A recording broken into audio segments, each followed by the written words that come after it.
Hi everyone, back to the Evermore YouTube channel. It's Chris back with a match preview for Newcastle's upcoming game this Saturday at 3 p.m. That is right, 3 p.m. kickoffs. God, they are rarer than rock and horse, you know what. But Newcastle have got Wolverhampton Wanderers coming to town. Gary O'Neill's Wolverhampton Wanderers, who have done really well this season. They sit above us in the table. That's how well they've done. And it's going to be a tough game for Eddie Howe and the lads to navigate through. Certainly after two really, really poor performances, we're hoping the lads can bounce back and give us something that we can cheer and hopefully get us further up the league. We're going to get stuck right into this, talk about the lineup, how we think the lads are going to line up, maybe whatever changes we hope that the manager will make, certainly changes we would make. Whether he makes them or not remains to be seen. But we'll get stuck right into that. Just before we do, a little reminder, as we always say, if you haven't already, smash subscribe. I'd love you to come and join us. We're over 6,600 subs now, loads of room for you on Evermore. It's all free content. If you do want to give a bit back to the channel, there is a membership option down there too. Click whichever one suits you best. It's just nice to have you on board. Recommend us to family and friends. We've got a belter prize for the 7K giveaway, which we're really, really close to. And you can enter it even if you've just subscribed right now by clicking this. So let's get stuck in. What we're going to do about Wolves at the weekend. This is not an easy game. I think Gary O'Neill has probably done one of the most underrated jobs in the Premier League, not just at Wolves, at Bournemouth before that. I like him. He's articulate. He's raw. He's passionate as well. He's honest.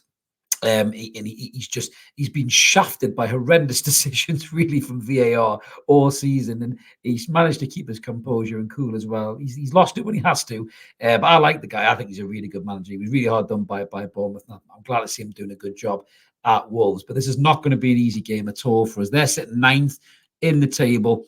They sit on 38 points. We've got 37 points. They're only a point behind them. They've won 3 of their last 6, and we have only won 2 of our last 6. We are not in great form going into this game after the back of a pasting as well by Arsenal and a really, really unconvincing performance in the Cup, despite the fact that we got through as well. So this is not going to be an easy game whatsoever. So this is how I think the lads will line up and how Eddie hopefully will line them up. So some changes came in for the Cup.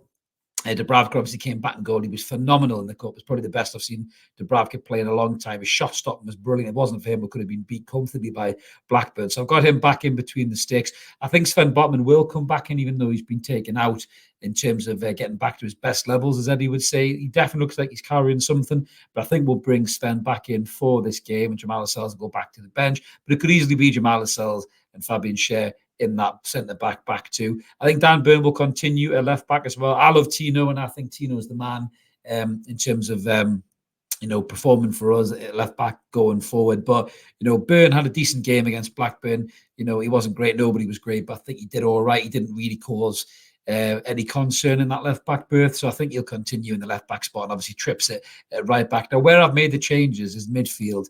I've put Joe Willock in to start with alongside Bruno and Miley. And I personally think right now, on form, that is our best midfield 3. Sean Longstaff is a really good lad.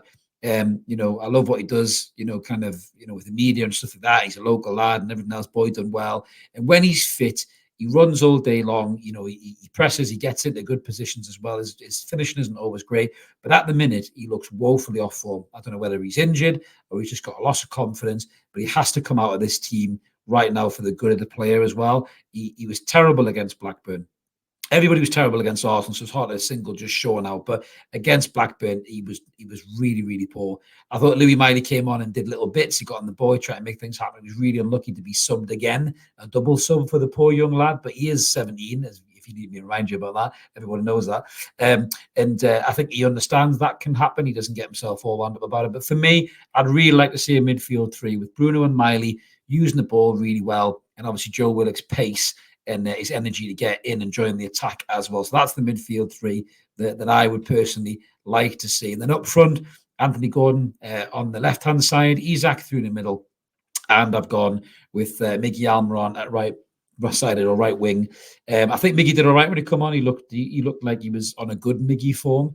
So Murphy was so bad against Blackburn, so bad. He doesn't deserve a chance to start this game. The only change I could possibly foresee here would be Gordon moving over to the right and maybe Harvey Barnes on the left-hand side. That could be the only change that could maybe come in and be a bit more positive. But I think Barnes was poor as well against Blackburn. So Miggy looked all right in terms of in amongst a bad list of performances. So I think, that's probably going to get him starting berth in this game. Obviously, long-term absentees, no Nick Pope, no Callum Wilson, no Joe Linton, Tonali suspended. They're big names and we are missing them. But I think for me, this team on paper is good enough to get a result against Wolves. But in terms of Wolves, I think it was Mateus Cunha is a long-term absentee with a hamstring injury as well. And I think was it Wang Hee-chan featured on Saturday, but then tweaked his hamstring in a win over Brighton. So they might be missing some key attacking threats in their team as well. So we could be in a decent position in terms of that 11 against Wolves. I mean, the kind of proposed 11 for them would be Sarr and goal, Kilman, Dawson, Totti, Cemento, Lamina, Gomez, Al-Nouri, Bellegarde, Sarabia, and Neto. Neto is the danger man for me. He's the player that we really need to keep quiet in this game. And I would worry if he pulled on Dan Burn, I must admit, because he's got pace and he's got quality. But if Willock's and the team would protect him, Dan Burn might be okay. But maybe we'll see Tino come in there to protect us against Neto. And this is not going to be an easy game. It really, really isn't. I don't think any game is easy for Newcastle right now. We seem to have lost everything that made us Newcastle United last season. We've lost that intensity. We've lost that press, that willingness to win the ball back, close people down, and just make sure that they can't play their game. We seem to be stepping off teams and letting them come on to us. That the midfield three, doesn't matter who it seems to be. Even when Willock came in there against Blackburn, it still looked poor. They were getting played off the park by the two young lads. I think they were on loan from Brighton for Blackburn, throwing in the tackles, Buckley and was it Moran, I think it was.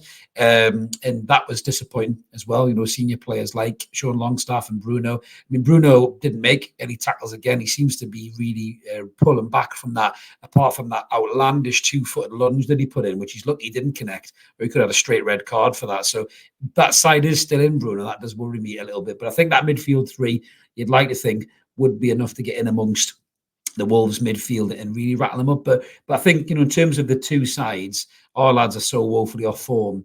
If they show up and they're on form, Bruno can control this game himself. Isak, who scored against Wolves, was it last season? A great header in the box, I remember, St James's Park. If Isak gets his touch, gets his movement right, gets a goal, gets that confidence back up and starts to feel that flow again, Isak could win this game for us on his own as well. The big player for me for Wolves is Neto. He's the man that makes everything tick for them. The fact that they are missing Cunha and Chan, I think, is really good for us, because they're weaker going forward in an attacking threat. But Neto is definitely dangerous. And for me, that's somebody we need to keep an eye on. And the full-back position does worry me a little bit. Whichever side he pulls on, I think he's got that ability to get past them with pace and quality and skill as well. And he can make something happen. But with this particular performance, these bad performances cannot continue. They really, really can't. I hope Eddie Howe's got a hold of them. We're going to be at home. We're going to be in front of 52,000 Geordies. The War Flags display is going to be there to spur them on. And I really think the lads are going to have enough in the tank to get a win here. I think Wolves have been sensational this season. They really have. And they're going to be a really difficult team to beat. But I feel more confident with this one because I just cannot see a third awful performance on the spin from Eddie Howe's Newcastle United. I cannot see that happening. So for me, I'm going for a 2-1 Newcastle United victory, and it's badly needed, but this could easily be a draw. But I'm going to go for a 2-1 Newcastle United victory. I'm going to stick my neck out on the block for it, and I hope that Isak gets on the score sheet and we show some control in this game, certainly in that midfield as well. But let us know in the comments below what you guys think about the lineup, what you think about the result. Are you positive? Are you pensive? Do you feel negative? Do you think Wolves are going to beat us? Certainly, we need to show up a hell of a lot better than we have done in the last two games because we're weak. Positionally, we're all over the place. We're easy to play through. There's no plan. So the lads really need to show up for the manager here because that pressure will grow if these performances continue on Eddie Howe. We're going to do a video very soon. It'll come out in the next few days about is Eddie Howe's job secure? Some of these big-time managers, big-name managers being linked to the job, in the shape of Nagelsmann in the Germany role. These are the names that Eddie Howe does not want to be linked to his job on a regular basis. But good performances and results are going to dispel all that noise around Eddie Howe at Newcastle United. And that's what he needs starting on Saturday against Wolves. Like and subscribe, guys. Come and join this great growing community we've got at Evermore. Loads of room for you here. All free content. If you want to give a bit back the channel, there is an option there too. I'm going to be back with a post-match review of this game on Saturday night. And I really hope that I'm smiling ear to ear and the Magpies have got one over on the Wolves. Have a cracking day wherever you are, everyone, and we'll see you later. Cheers.